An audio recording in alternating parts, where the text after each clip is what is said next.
Hello friends, welcome to the Telugu kitchen. ఈరోజు మన కిచెన్లో బియ్యం రవ్వతో ఉప్మా ఎలా తయారు చేసుకోవాలో చూపించబోతున్నాను. ఈ ఉప్మాని అప్పట్లో అందరూ వన్నొక ఉప్మా అనేవాళ్ళండి. ఇప్పుడేమో బియ్యం రవ్వ ఉప్మా అంటున్నారు.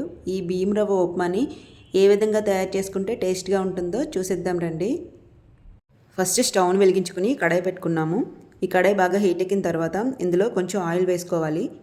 ఆయిల్ కూడా కొంచెం హీట్ ఎక్కిన తర్వాత 1 స్పూన్ ఆవాలు వేసుకోవాలి.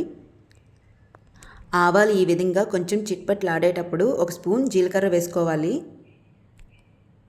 ఇందులో 2 స్పూన్ల శనగపప్పు వేసుకుంటున్నాను. పప్పులు కొంచెం తక్కువగా తినే వాళ్ళైతే 1 స్పూన్ శనగపప్పు సరిపోతుంది. తర్వాత 1 స్పూన్ మినపప్పు వేసుకోవాలి. తర్వాత 1 కప్పు పల్లీలు వేసుకుంటున్నాను. ఇవన్నీ గ్లాసున్నర రవ్వకి సరిపోయే కొలతలండి. ఇలా పప్పులన్నీ వేసుకున్న తర్వాత ఒక 2 నిమిషాలు వేగనివ్వాలి. ఈ పప్పులన్నీ వేగిన తర్వాత ఇందులో ఒక 5 ఎండుమిరపకాయలు వేసుకోవాలి. బియ్యం రవ్వ ఉప్మాకి ఎండుమిరపకాయలు వేసుకుంటే చాలా బాగుంటుందండి. అలాగే 6 పచ్చిమిరపకాయలని నిలువుగా కట్ చేసుకుని వేసుకోవాలి. తర్వాత 1 స్పూన్ అల్లం తురుముని వేసుకోవాలి. లేదంటే చిన్న చిన్న ముక్కలుగా కట్ చేసుకున్న అల్లం ముక్కల్ని 1 స్పూన్ వేసుకోవాలి. ఈ పోపుని కొంచెం బ్రౌన్ కలర్ వచ్చేంత వరకు వేగనివ్వాలి. చూడండి, మిరపకాయలు పప్పులన్నీ చక్కగా వేగాయి కదా. ఈ పోపు వేగేటప్పుడు మంచి స్మెల్ వస్తుందండి. ఇలా వేగిన తర్వాత ఇందులో మీడియం సైజు ఉల్లిపాయలని 2 కట్ చేసుకుని వేసుకోవాలి. ఈ ఉల్లిపాయలని రోస్ట్గా కాకుండా లైట్గా ఫ్రై చేసుకుంటే సరిపోతుందండి. ఇలా ఈ పోపు అంతా వేగిన తర్వాత ఇందులో లాస్ట్లో కొంచెం కరివేపాకు వేసుకోవాలి. ఇలా లాస్ట్లో కరివేపాకు వేసుకోవడం వల్ల ఉప్మాకి మంచి స్మెల్ వస్తుందండి. ఇలా పోపంతా వేగిపోయిన తర్వాత ఇందులో వాటర్ వేసుకోవాలి. ఇక్కడ గ్లాసున్నర రవ్వతో ఉప్మా చేసుకుంటున్నాను కాబట్టి గ్లాసున్నర రవ్వకి 4 గ్లాసుల నీళ్ళు వేసుకోవాలండి. 4 గ్లాసుల నీళ్ళని మనం ఏ గ్లాస్తో రవ్వని కొలుసుకుంటామో అదే గ్లాస్తో వాటర్ని కూడా ఇలా కొలుసుకోవాలి. వీడియోలో చూపిస్తున్నట్లు ఈ కొలతలతో బియ్యం రవ్వ ఉప్మా చేసుకున్నామంటే విడివిడిగా చాలా టేస్ట్గా వస్తుందండి.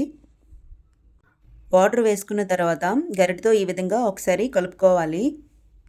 ఇందులో టేస్ట్కి సరిపడ్డ సాల్ట్ వేసుకొని ఒకసారి ఈ విధంగా కలుపుకొని టేస్ట్ చూసుకోండి. గోధుమ రవ్వ ఉప్మా కంటే బియ్యం రవ్వ ఉప్మా చాలా టేస్ట్గా ఉంటుందండి.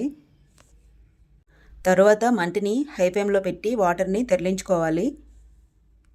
ఇలా వాటర్ తెరలేటప్పుడే బియ్యం రవ్వని కొలుసుకొని ఇందులో వేసుకోవాలి. మనం ఇందులో రవ్వ వేసేటప్పుడు గరిటెతో కలుపుతూ వేసుకోవాలి.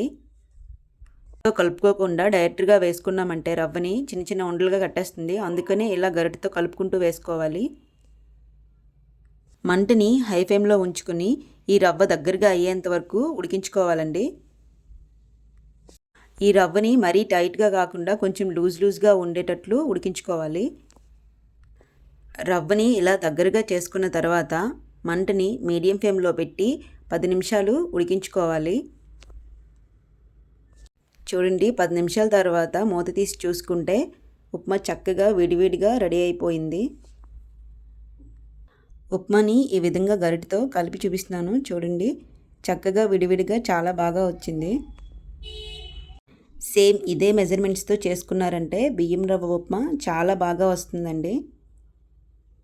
ఉప్మాని ప్లేట్లో సర్వ్ చేసుకొని చూపిస్తున్నాను. చూడండి, ఉప్మా చాలా వేడిగా ఉందండి. వేడిగా ఉన్నప్పుడు తింటే చాలా బాగుంటుంది, కానీ చల్లగా అయిన తర్వాత తింటే ఉప్మా విడివిడిగా అయ్యి చాలా బాగుంటుందండి. టేస్ట్ కూడా చాలా బాగుంటుంది.